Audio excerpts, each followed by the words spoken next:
No, when you're dead, is that the end of life? Yes. And how do you know that? Well, how do you know it's not? I'm asking you, how do you know that? I accept that. No, it's not accepting. How are you certain that's the truth?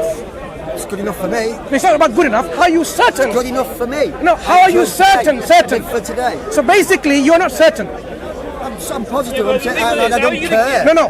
Look. That's what I'm saying is, you don't care is your belief system. Yeah. But that may not be the truth. I'm an anarchist. That may not be the truth, though. The truth is something independent of your whether you like it or not. That tree can exist independent of whether you like it or not. I agree. Good. So the hereafter, And that heaven and hell is independent of what you like or not. So if you find yourself that once you die, that's not the end of it, you'll be too late, mate. Too late for what? Too late to say, oh, I haven't done what I'm supposed to do. Which was? Okay, what is the purpose? Okay, what is the purpose of your life? My country is the world, my religion is to do good. How's that? What is the Thomas purpose? Paine, English philosopher. No, what is the purpose of your life? Just told you. I'll And follow him. who decided that purpose for you? Free will. No. If I say my purpose is to be nice to everyone, and somebody says my purpose is to kill everyone because I don't like people because of what happened to me, people can make up their purposes, but it's not a purpose that has been made by the one who created you. So you're talking predestination. So who created you and the universe? You're talking predestination. No, I'm asking you, simple, who created you and the universe? The Big Bang. Who knows? Who cares? It's not about who cares. Who created it? Well, which God do you want me to choose? No. You have to be certain. Well, which God? It's not about which God. You cannot claim who cares, because who cares is actually being arrogant enough to say, I don't really want to know the answer. Who cares is being arrogant and stubborn at the same time saying, I'm not interested in the answer. But if you are created for a purpose and you don't fulfill that purpose, when you confront yourself in reality after your death, you will have nothing to justify your belief.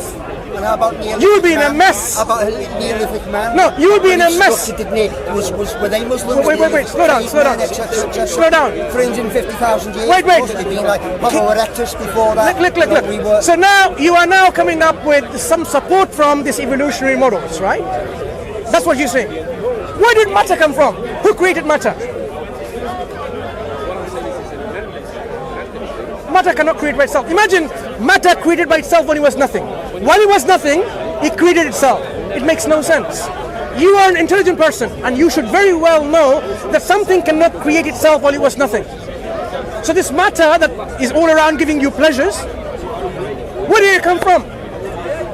We say it was created, originated by a creator for a purpose. We just need to use our mind, our intellect, and our common sense, which seek common sense. Correct. Men, will they all be in heaven then? Even though that was these Neolithic men, what do you know about them? How do you know about them? Well, fossils. No. What you have is remains of certain teeth or a bone here and bone there. So you don't believe in dinosaurs, basically? Dinosaurs didn't walk the earth. Slow down. Dinosaurs or any other creation, these are creations of God. Human beings, in whatever form they were, in your belief in early system, creations of God. Every creation, God has created for a purpose. Human beings specifically, with the intellect and intelligence and rationality, to make the distinction between right and wrong and truth and falsehood, has been created with a specific purpose to worship God, thank God, glorifying God, and acknowledge Him. And when was that created? When did that happen? Hundreds and thousands of years ago, perhaps. So why doesn't Islam go right back then? No, Islam was there with the first man. To the cavemen and so on. No, you're again getting it caveman. Caveman? Yeah. How do you know what cavemen did? You have to have some remnants of their well, we see intellectual. Good. So that means even if you have an individual which you think is like a caveman, they had the capacity to express themselves, meaning what? They had the intellect. If they had the intellect, they would have the guidance from God to worship God. Simple. Do you think Islam was there from the first man? Islam was there with the first man.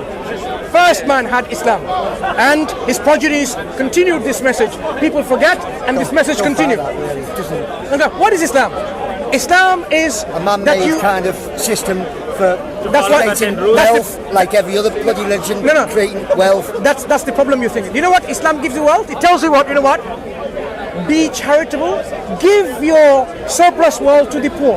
That's making money, right? Islam says do not take interest. Is that making money? Islam says if you have a land that you don't cultivate, the state takes it away from you and give it to someone who can use it and utilize it. And Islam says, look, you cannot exploit others in your business and transaction. Be just even if it's against you. That's making wealth. Okay. So, if You have really misunderstood my friend Islam. Perhaps, maybe. You My march friend. under- you march When was under- I disputing science? You march under the crescent moon then. So basically, Wait. well, Islam marches under the crescent moon. Yeah. Well, on their flag they've got moons. Listen.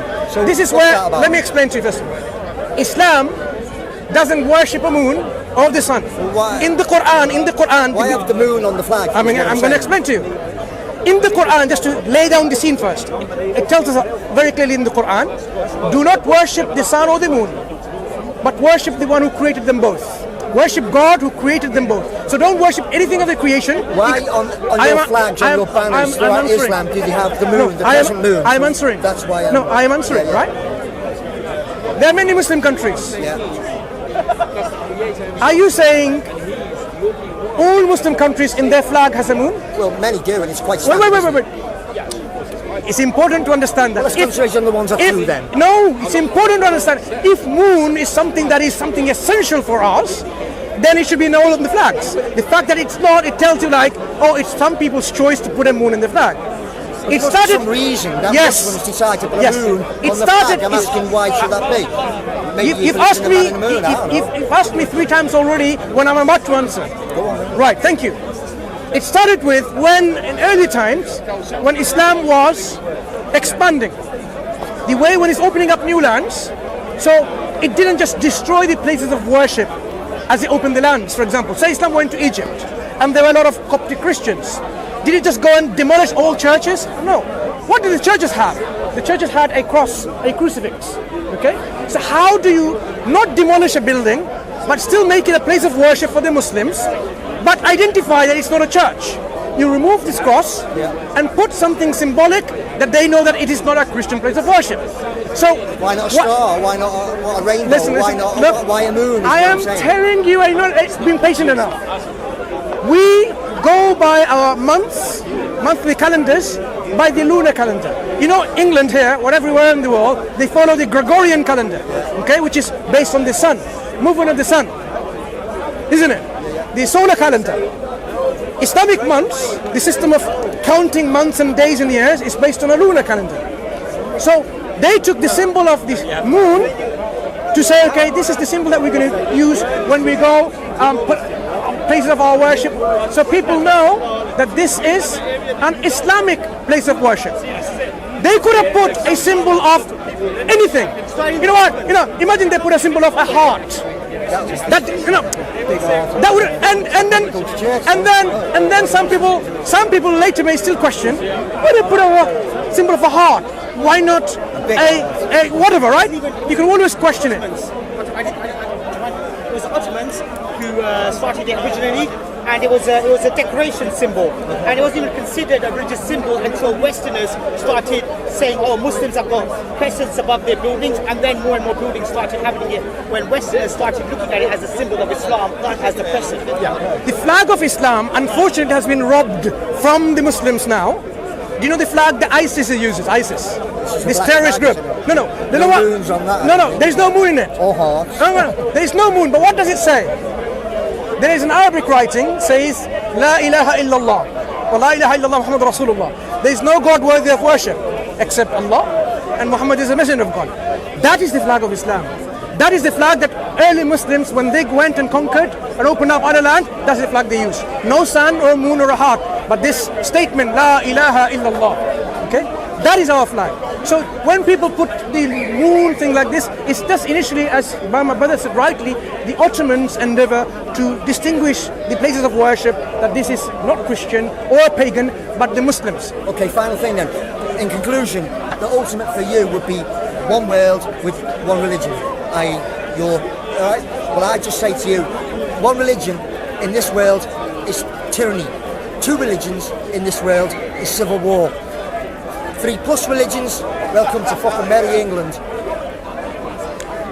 If you have a system where everyone opts and It's chooses tyranny. One religion, tyranny. No, let Two me- religions, civil war. You see let it, me- Catholic let me- peasants, Sunni Shia. let me show More you. religions. Let's understand logically. Freedom. Let's understand something logically, right? Yeah. If you have many people cooking each of their ideas, baking, it will be a mess. If you have one good baker who bakes for the Queen, that will be the beautiful and the most delicious cake. For example, listen, It's tyranny, isn't it? listen. In terms of which works better, we are talking about governance of systems which encompasses our private life and our public life, how we interact with other people, how we see people who are gay, for example. I love the diversity. I Look, hope look, you look, don't look. end up where you No, are. I would prefer the let's diversity, understand that. you know. You have to have a system where it incorporates every people with their different mentalities. It has to cater for all of them. If you have a system where everyone's making out their law left, right, and centre, one day you say I believe in democracy, next day I believe in fascism, you'll be a chaos. But if you have a system where everyone says the best law, the best guidance, the best rule is the one who knows us best, is the creator, then you say what's the problem? What's the problem? We'll end it at that. Take care. Take care, my friend. Says though, isn't it? What kind of laws?